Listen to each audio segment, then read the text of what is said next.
이상과 현실 사이. 악보의 리듬을 따라서 여정을 떠나라. 첫눈에 너의 운명을 알아볼 수 있을 것이다. 항해를 끝내고 돌아오려면 서둘러야 할 것이다. Follow the notes upon the journey. At first sight marks one's destiny. Once the voyage comes to an end, return lies within hasty keys. 머나먼 여행은 또 다른 시공간으로 들어가는 것과 같다. 내가 머물던 시공간이 아닌 낯선 곳에 떨어져서 처음으로 인연을 맺는 자는 나의 운명을 바꿀 가능성이 가장 큰 사람이다. 그래서 우리는 새로운 곳에서 새로운 인연을 통해 새로운 삶으로 나아간다. 만약 다시 원래의 삶으로 돌아오려면 서둘러서 그곳을 벗어나야 한다. 그렇지 않으면 그 새로운 삶이 다시 너를 붙들어 놓을 것이기 때문이다. 또다시 본 영화다. 벌써 10번은 넘게 본 듯하다. 18년 만에 한국 버전으로 리메이크 되었다. 한국에 온 이후 처음으로 영화관을 찾았다. 18년 전 그때의 감흥을 다시 받을 수 있을까 궁금했다. 나에게 이젠 고전이 되어버린 영화였다. 고전은 역시 계속 회자되기 마련이다. 나만 그런 건 아니었나 보다. 18년 전 그때가 떠오른다. 낯선 곳에 떨어진 이방인.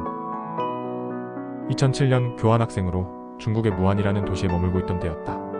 중국에서 머문 시간 때문인지 중국어가 이제 좀 귀에 익숙해져서 원어로도 그 감정과 느낌을 어느 정도 이해할 수 있을 정도가 되었다. 그 때문이었는지 모르겠지만 영화는 나에게 너무도 강렬한 인상을 남겼다. 한국으로 돌아온 이후 중국어 자격증 공부를 핑계 삼아 그 영화를 여러 번 봤다. 그래서 극 중의 대사들이 나에겐 너무도 귀에 있다. 그 뜻뿐만이 아니라 뉘앙스와 어감 모두 익숙하다. 또다시 그 영화를 보면서 인물들의 대사가 내 입에서 동시에 튀어나오는 나를 발견한다. 시간이 많이 흘러 다시 본 영화는 이제 조금은 다른 관점과 해석이 내 머릿속에 스며들었다. 그건 아마도 내가 그동안 겪어온 삶과 읽은 책들 속에서 생겨난 관념들이 영화에 개입했기 때문이리라. 이방인 영화를 보고 난 후 떠오른 단어였다. 얼마 전 내가 어릴 적에 살던 동네와 다녔던 초등학교를 찾아간 적이 있었다. 아주 작은 꼬마 아이가 뛰놀던 동네와 학교는 왜 그리도 익숙하면서 또한 낯설게 느껴지는지. 꼬마 아이에겐 그곳은 크고 넓은 세계였다. 지금은 훌쩍 커버린 몸 때문인지 그 동네와 학교가 너무 작게 느껴졌다. 몸도 마음도 너무 많이 늙어버린 존재는 그때의 기억과 지금 눈앞에 펼쳐지는 광경이 오버랩되면서 아련하고 묘한 감정에 휘말리게 된다. 하지만 이건 완전히 다른 세계가 아닌 기억 속에 있는 세계와 현실 세계의 괴리가 만들어낸 느낌이다. 시간과 공간의 이동. 이건 시간과 공간의 변화가 가져온 느낌이다. 다른 시간에 같은 공간, 같은 시간에 다른 공간이 만들어내는 느낌이다. 전자는 비물리적 시간 여행이고 후자는 물리적 공간 여행이다. 우리는 여행을 대부분 후자로 생각한다. 전자는 그저 영화나 소설 속에서나 가능한 것이라 생각한다. 그렇게 말한다면 당신은 해마 속 깊이 빠져서 현실의 모든 감각을 잊고 몰입해본 적이 없는 사람일 것이다. 물론 비현실의 세계를 설명할 수 있는 방법은 없다. 이건 오로지 개인만이 아는 것이다. 다만 한 가지 명확하게 설명할 수 있는 건 인간은 눈과 귀와 코 그리고 피부로 들어오는 모든 정보를 이내로 인지한다는 것이다. 뇌가 없다면 우리는 세상을 인식할 수 없다. 당신의 눈이 외부의 대상을 보지 않는 상태? 그러니까 눈은 뜨고 있는데 초점이 흐려지고 눈에 보이던 피사체들이 주변부로 사라지고 당신의 뇌 안에서 무언가를 리얼하게 상상하고 있을 때 인간의 다른 감각들은 무뎌진다. 이 무뎌짐이 강할수록 비현실의 뇌 속에서 펼쳐지는 이미지와 영상은 더 뚜렷해진다. 외부로 향하는 뇌 인지 능력이 뇌 안으로 들어왔다. 시간과 공간의 조월. 여자 주인공은 시간을 이동한다. 시간을 이동하면 공간은 그대로지만 관계는 바뀔 수밖에 없다. 우리가 일상에서 여행을 떠나는 것은 공간을 바꿈으로써 관계를 변화시키는 것일 수 있다. 영화와는 반대지만 그 본질은 같다. 물론 여행을 떠나서 관계를 전혀 맺지 않을 수도 있지만 만약 새로운 관계 속으로 나아가는 장기간의 여행 혹은 이주는 새로운 관계를 만들어야만 한다.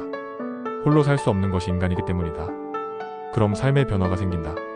영화는 그 삶의 변화를 새로운 인연과의 사랑으로 설명한다. 낯선 시간과 공간 속에서 만나는 새로운 인물은 나를 알지 못한다. 전혀. 물론 나 또한 상대를 전혀 알지 못한다. 서로가 서로에게 미지의 세계이다. 인간은 이미지의 세계에 대한 호기심과 궁금증을 가진다. 인간의 본성이다. 내가 처음 호주로 떠났을 때, 처음 관계를 맺은 자와 다시 한국에 돌아왔을 때, 처음으로 관계를 맺은 사람은 지금 나의 기억 속에 가장 많은 비중을 차지하고 있는 인물이다. 설사 그들과 많은 시간을 함께하지 않았을지라도 그 관계는 영원히 기억될 수밖에 없다. 낯선 환경에서 처음 만난 존재는 내가 그 세상을 이해하는 눈과 귀가 되었기 때문이다. 이건 세상에 처음 태어난 아기가 엄마라는 첫 번째 관계를 통해서 세상을 보는 것과 같다. 엄마와 아기의 관계는 아주 밀접하다. 이처럼 새로운 세계에서 처음 맺는 관계가 바로 이러하다. 음악은 다른 세계를 연결하는 마중물. 영화는 음악이라는 매개체를 통해 시간을 이동한다. 나 또한 글을 쓰면서 상상에 빠져드는 과정은 언제나 음악과 함께이다. 음악이 없이는 어디로도 이동할 수 없다. 지금도 음소거된 무성 영화가 펼쳐지는 공간 속에서 다른 세계가 펼쳐지고 있다. 영화도 그렇다.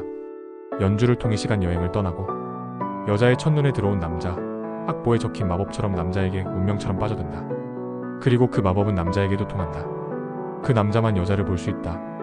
둘은 음악을 통해 둘만의 세계에 갇혀버린다. 마치 아기가 세상에 태어나 엄마라는 세계에 갇혀버린 것과 같다. 하지만 세상은 그 관계를 가만히 놔두지 않는다. 현실 세계와 둘만의 비현실 세계가 부딪히고 충돌하는 때가 오기 마련이다. 그럼 이제 두 세계를 오고 가는 것이 어려워진다. 어느 한쪽의 세계가 좀 더 강하게 자신을 끌어당기기 때문이다. 머물고 싶은 세계와 머물러야만 하는 세계가 나를 양쪽으로 잡아당긴다. 여자의 현실 세계가 여자를 무너뜨린다. 비물리적 세계를 물리적 세계에서 증명하고 인정받으려는 무모한 시도가 결국 자신을 파멸로 몰아간다. 개인의 이상 세계는 언제나 이렇게 무너지게 된다. 현실의 족쇄는 우리가 이상 세계에 머물기를 원치 않는다. 그건 대부분의 사람들이 현실 세계에 머물고 있으며 그것들밖에 볼 수 없습니다. 볼 수 없는 자들에게 보여주려는 것은 자신도 결국 그것들로부터 멀어질 수밖에 없는 상황으로 자신을 몰아갈 수밖에 없다. 판타지는 언제나 판타지 속에서만 판타지이다. 판타지와 현실 세계를 섞어버리려는 시도는 무모하다. 그래서 사람들은 이것을 분리해서 살아갈 수밖에 없다.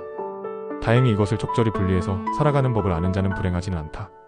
현실 세계에서만 살아가는 자는 삶이 쾌락을 쫓으며 고통과 권태를 오고 가는 삶을 사는 자들이 대부분이지만 이 두 세계를 오고 갈 수 있는 자는 그런 외부의 대상과 물질을 통한 쾌락이 없이도 자신 스스로 행복을 느낄 수 있기 때문이다.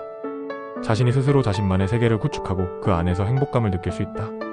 다만 이것이 가능하기 위해서 두 가지의 세계가 섞이지 않으면서 또한 두 세계의 밸런스를 유지해야 한다. 이것 또한 결코 쉽지 않은 일이다.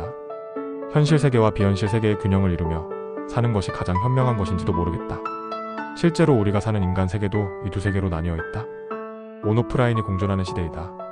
물론 여기서 말하는 온라인 세계는 내가 말하고 이 영화가 말하는 그 세계와는 다르다. 내가 만든 그리고 타인이 만든.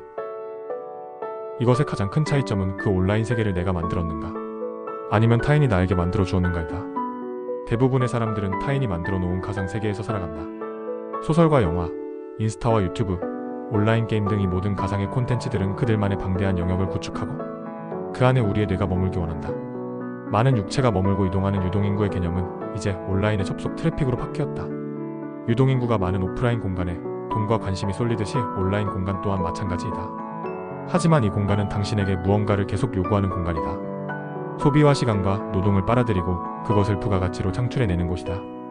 인기라는 인간의 기운이 그 공간을 만든 자들 그리고 그 공간을 지배하는 자들에게 부와 힘을 가져다준다. 사랑이라는 판타지.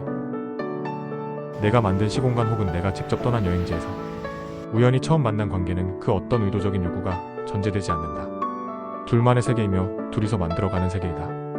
만약 두 사람이 모두 같은 상황, 즉 둘 다 낯선 시공간에서 처음으로 만난 관계라면 이 감정은 좀 더 특별해진다. 마치 에덴 동산에서 처음으로 만난 아담과 이브라고 할까? 둘만 보이고 둘에게 의지하게 된다. 강렬한 끌림이다. 우리가 사랑에 빠지면 판타지에 빠진 것 같은 환상을 불러일으키는 것은 이 때문이다. 두 남녀의 현실을 초월한 정확히는 현실을 무시한 강렬한 사랑은 다른 것, 즉 현실의 제약과 시선에서 멀어지게 만든다. 나의 말과 행동을 제어하는 유일한 대상은 내가 사랑하는 사람이다. 플랫폼의 알고리즘이나 플랫폼에서 보고 있는 수많은 구독자와 이해관계자들이 아니다. 꿈꾸기 혹은 행동하기. 나는 둘 중 하나를 선택해야 한다. 선택이란 끔찍하다. 내 이성은 꿈꾸기를 혐오하고 내 감수성은 행동하기를 역겨워한다. 페르난두 페소아 불안의 서중에서 페소아 같은 시인은 아마도 이 감정을 아주 잘 이해하는 자일 것이다. 이상과 현실 모두를 포기하지 않고 살아가려는 자는 이 밸런스를 유지하기 위해 끊임없이 고통받는다. 어느 한쪽만 살아가는 인간도 둘 다를 살려고 하는 사람도 고통받는 건 마찬가지인 것 같다. 다만 이상 세계가 없이 눈에 보이는 현실 세계만 보고 평생을 사는 인간은 다른 동물들과 다르게 뭘까 하는 생각을 하게 된다. 만약 인간의 삶이 고통을 피할 수 없는 것이라면 차라리 인간만이 보고 느낄 수 있는 이상세계를 경험하고 볼 수 있는 삶을 선택하는 것이 나을지도 모른다. 현실의 물질과 쾌락에 취해서 뇌가 반응하는 삶이 아니라 내가 스스로 만든 세계가 뇌를 자극하고 현실의 조건 없이도 행복감을 느낄 수 있는 상태가 더 낫지 않은가? 현실의 삶을 살아가는 대부분의 사람들이 언제나 이 현실의 굴레 속에서 고통받고 살다가 죽어가는 건 어쩌면 인간으로서 가장 불행한 삶일지도 모른다. 이상과 현실 두 가지 중 하나만 있다면 남자 주인공은 돌아오지 못할 시간의 강을 건너버린다. 시간 여행의 매개체인 피아노가 파괴됨과 동시에 다른 시공간으로 넘어가 버린다. 두 세계를 이어주는 다리가 사라짐을 알면서도 현실이 아닌 이상의 세계를 선택해버린다. 그럼 물론 그 이상 세계가 현실이 되어버린 것과 같다. 여자의 현실 세계로 넘어가 버렸다. 오고 갈 수 없는 하나의 세계만 존재하는 것은 결국 현실밖에 없다는 것을 의미한다.